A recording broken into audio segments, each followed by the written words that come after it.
Bismillah ar-Rahman ar-Rahim. Alhamdulillah ahlihi wa salatu ala ahliha. قال الله تعالى وقوله الحق وبشر الصابرين الذين إذا أصابتهم مصيبة قالوا إنا لله وإنا إليه راجعون.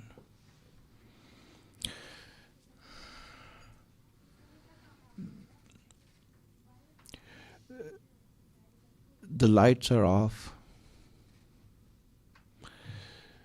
because the sun has set on Ashura.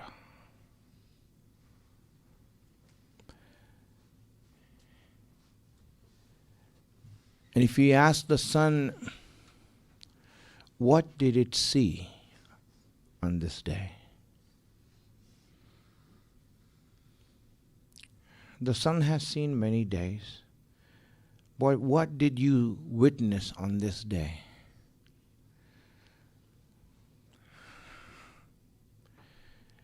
It's unable to say it.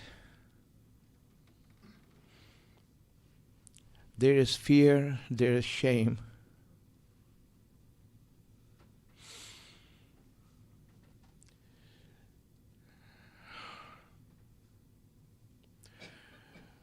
When Imam Hussein was killed, the first thing that the soldiers did was to raid the tents of Imam Hussein.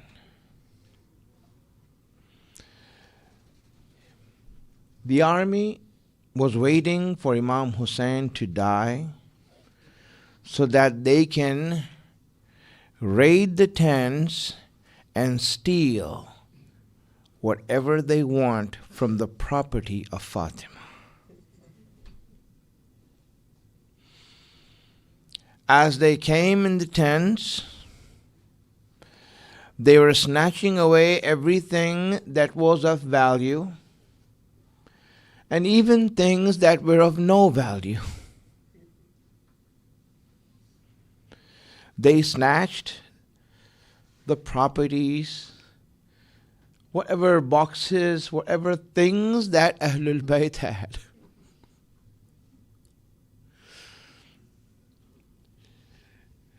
The ladies did not resist giving those things up. They just wanted them to leave the tents. But they were not happy with that. So many people came in the tents, one after another. The army was not small and the tents were few. There were 7 tents for Ahlulbait. And in those 7 tents, the army poured in. So many people came inside that there was no room for anyone inside the tents. They pushed the ladies around.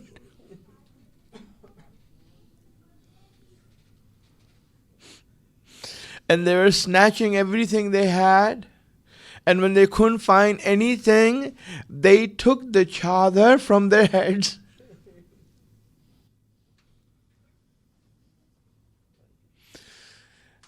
And when that was finished, when that was done, Umar ibn Saad gave 3 orders.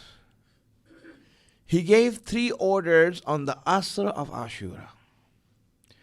The first order he gave was to burn the tents of Hussein. Go and put fire on the tents of Hussein. As soon as the order came down the chain of command, people, the soldiers, were going with flames and throwing it on the tents. And the tents started to burn. And all you could see was a group of ladies going from one tent to another.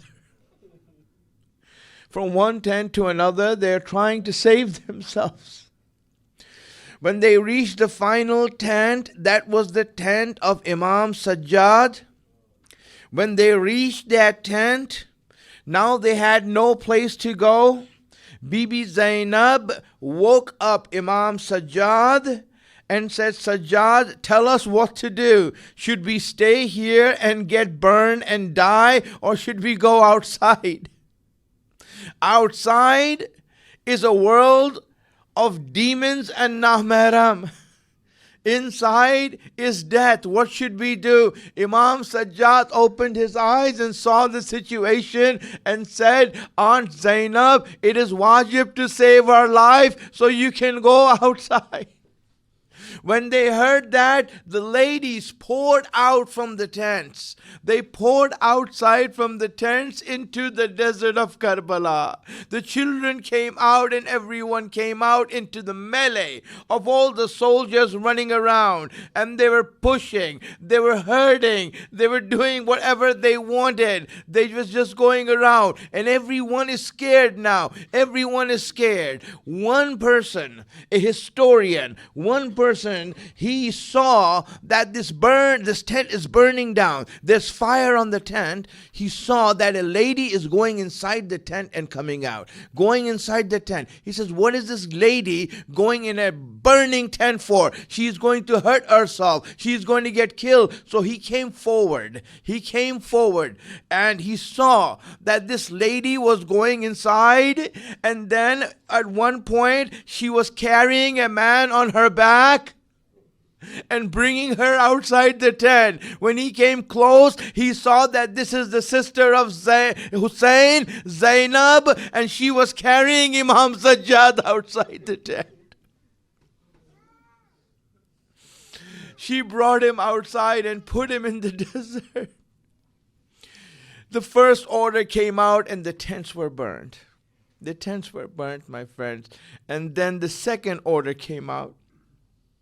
The second order came out, and it said that anyone who gets a head, can chop off a head, they will be rewarded for every head that they bring. Now, most of the companions were put in one tent by Imam Hussein. And when the soldiers heard that, they went inside the tents and they started grabbing the bodies of each of the shaheed, and they were pulling the body out and beheading the head, and everyone was fighting for that head so that they can get the reward for it. All the heads were being beheaded, and one by one was being beheaded. One soldier who was an old soldier, wasn't involved in the battle, he says that I knew that Hussein, because this person was arrested by Mukhtar. Mukhtar, he asked him, what is your crime? Tell me. He says, I didn't do any crime. I didn't kill anyone. He says, you did something. Tell me, what did you do? He said, all I knew is that when Hussein went back with Ali Asghar in his hand, he went behind the tent and he left him there somewhere. And I knew that he had made a grave for his child behind the tent. So when I saw that everyone is looking for a head so that they can get reward, I knew his baby is over there. I knew that I can go behind the tents to get it. So I went there and I saw the ladies had made a line holding their hands. They made a line there and they said, there's nothing back here. There's nothing for you back here. Get out from here. But I knew I could not listen to them because I knew that baby was there. So I broke through their line. I hit my hand on their hand, so I broke their hand and I ran back there. And when I ran back there, I took my spear and started hitting the ground with that. I started hitting the ground with that until a point came where I saw the body. That body that was hidden by Hussein. Hussein had made a grave there. And I took that body out. Mukhtar said, you beheaded that child? Did you behead that child? Tell me. He said, no, I didn't behead that child. As soon as I picked it up, the head fell down.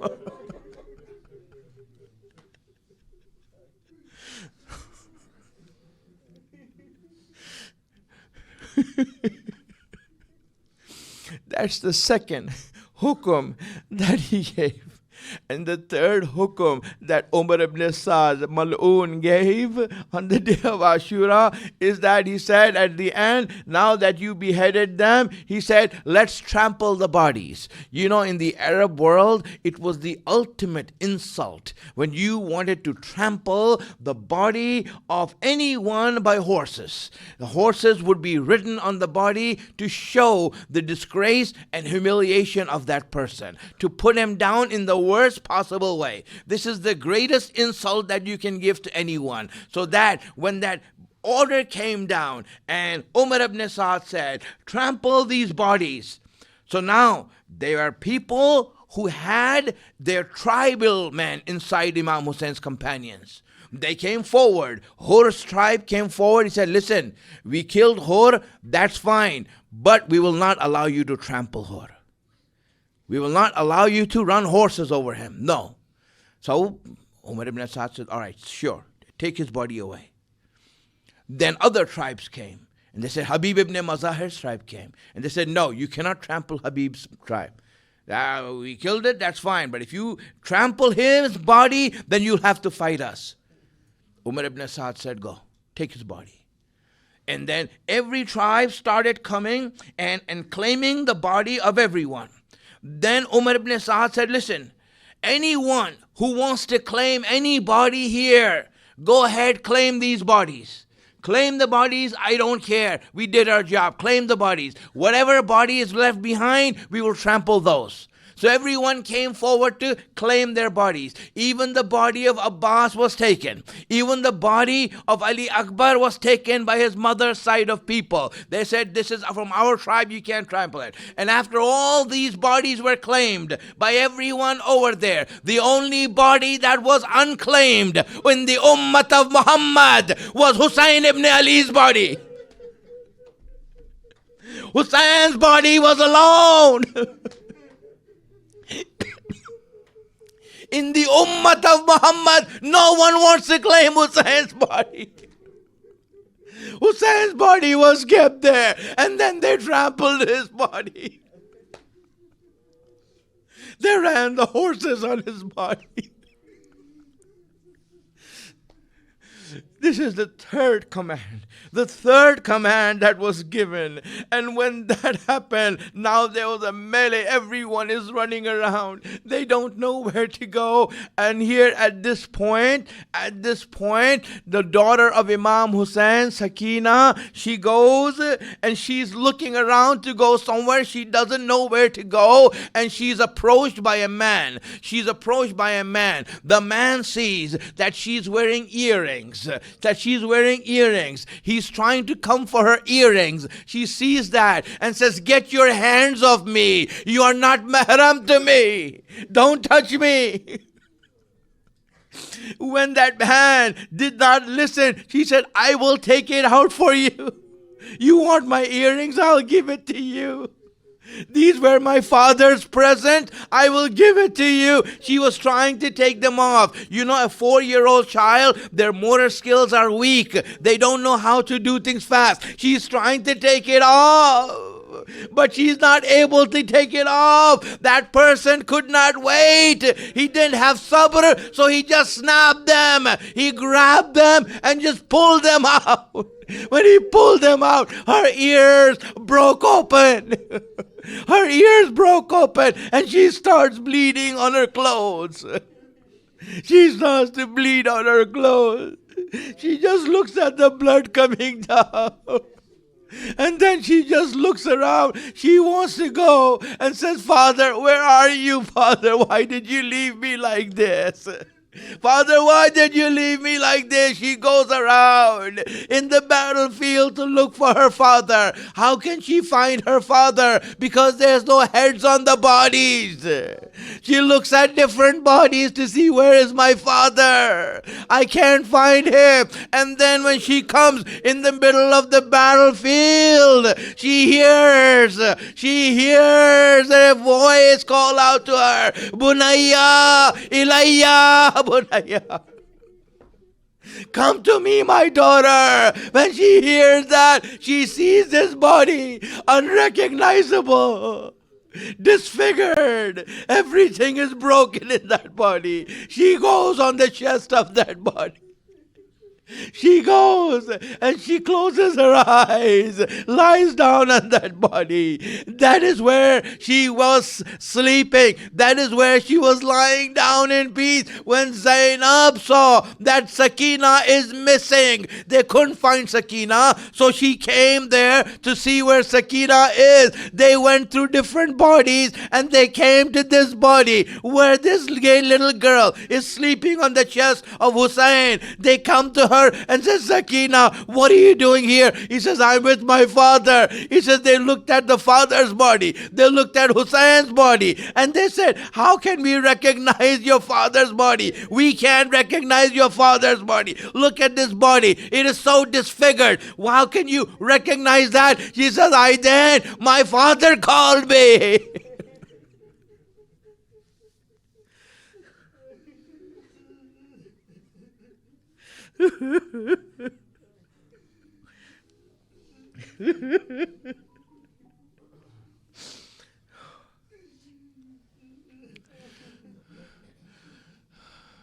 ألا لعنة الله على قوم الظالمين سيعلم الذين ظلموا أي منقلب ينقلبون.